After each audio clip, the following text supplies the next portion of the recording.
If you could found an institution or a business, and by the way, all organizations are businesses, right? Governments are businesses, institutions are businesses. They're all property strategies, as I call them. If you could establish an institution that could generate perpetual profits and be able to paper over its own losses, right? It can never sustain a loss. Would you not have a pretty large incentive to establish that organization? I mean, the equivalent question is, if you could magically wish for a money printing machine right here on your table, like, wouldn't you want that? Wouldn't you, once you had it, wouldn't you run that machine until it was absolutely blowing smoke and sparks out the side of it?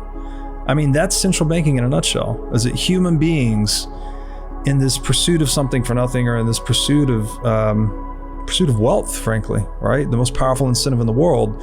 We have tried to rationalize and formulate different ways of creating socioeconomic structures that favored the few that could understand it and create that privilege for themselves at the expense of others. These principles that the United States was founded upon, again, that have been refined from the past, from like the Magna Carta. One of the most important, if not the most important, is that principle of inviolable property. Meaning, again, property as the relationship between yourself and the value you create, or the fruits of your labor, which is the foundation of the scaffolding that lets you climb the socioeconomic hierarchy, right? If that foundation were not stable, right, at least to some extent, there would be no way for you to have upward mobility. So again, we're back to property rights being the basis of civilization itself. They're pretty good here. They're pretty good in the US. You can open a bank account, you can put dollars in it. Your property rights will be violated by inflation. When the Federal Reserve is printing money, you're going to now need to outpace inflation with some other investment. Otherwise, your property will be diluted. You don't have full property in that money, because if you try and wire it to, I don't know what countries are on the OFAC list today, Iran or something, they'll block you and say, no, you can't do it. So you don't have full rights in that property. You are being surveyed. You don't have full privacy, but you have pretty good property rights, right? Relative to the rest of the world. Bitcoin is the first permanent implementation of this principle we've been refining throughout human history of inviolable property. It actually cannot be violated in any way. No one can produce more than 21 million Bitcoin. Although it's an invention, we've actually discovered something with Bitcoin. We've discovered absolute scarcity for money. So if we're back to those 5 properties of money, in terms of scarcity, Bitcoin is absolute. It's not relative, right? It doesn't change.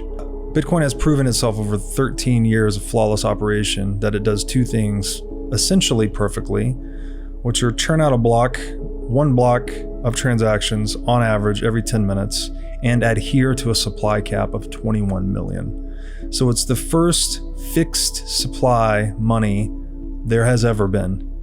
And I don't think you can recreate that, because by definition, money is a centripetal network effect. So we tend towards one. So for the same reasons we had one analog gold, we're likely only to have one digital gold. So your property rights cannot be violated by inflation, because no one can change the supply cap. If you hold 1,000 Bitcoin, you hold 1,000 of a possible 21 million forever, right? You have a guaranteed fraction of the total money supply. You cannot get that level of assurance with any other asset in the world. Full stop. Doesn't exist. Even with gold, you can hold all the physical gold you want. You're still not immune to some technological breakthrough. We figured out how to produce gold in the lab very cheaply. We mine an asteroid, we mine the ocean floor, we find a new South American bonanza, whatever. You're not immune to any of that. But with Bitcoin, and again, it's a bit of a bet because it's only 13 years in, but it's done these things perfectly so far. If it continues to do what it's been doing for 13 years, you have a guaranteed fraction of the total money supply. So you have an inviolable property right. Further, this is, again, property is the relationship, right? We've historically always needed an enforcer. So you need the police force, you need the military to make sure no one comes into your house and violates your relationship with your house.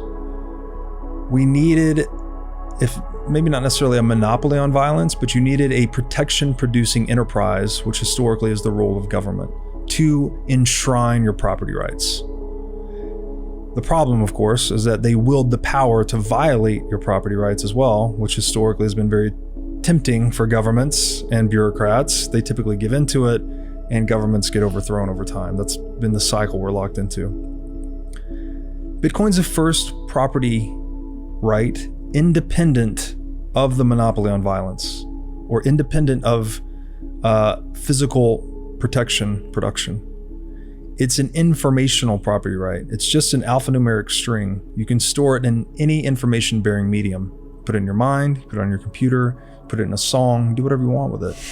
And the enforcement is done by the mining network. So the algorithm and the free market competition that's going into Bitcoin mining is effectively displacing the protection that government was historically necessary to provide in Bitcoin itself. So it's this radical new, some people have called it a metaphysical property right, and that it's just an information bearer asset. So gold was really good as a bearer asset in that, assets equal liabilities plus equity, the accounting equation. Gold was pure equity. If I hold gold, it's no one else's liability. That's really important, right? I have no counterparty risk if I hold physical gold. If I hold dollars, that's not true, right? I have this liability to the Federal Reserve, to the bank, whatever counterparties are involved. Bitcoin's the same as physical gold, but it's non-physical, right? It's informational. So it opens up this entire new sphere of possibilities in how you custody it. You can custody Bitcoin in these multi-signature schemas that are all but immune to theft. You can chop the key into a bunch of pieces and distribute it geographically. You have these military-grade protocols wrapped around it. It is the highest implementation of human self-ownership we've ever had. Right? In the past, it's been scribbles on the American Constitution or the Magna Carta, and we'll always adhere to this document no matter what. But then, a few hundred years go by, and we're like, well, let's tweak this or change that or add this. Bitcoin's taken those principles we've used with foundational documents historically, and it's permanently emblazoned them in computer code. In unbreakable code, basically, is another way to think about it. So it's the invention of inviolable property, right? It's no longer a principle. We've grabbed this principle out of the space of ideas and we've anchored it into reality via the thermodynamic competition of Bitcoin mining. And it is so radically new and hard to get your head around that it's shattering worldviews worldwide.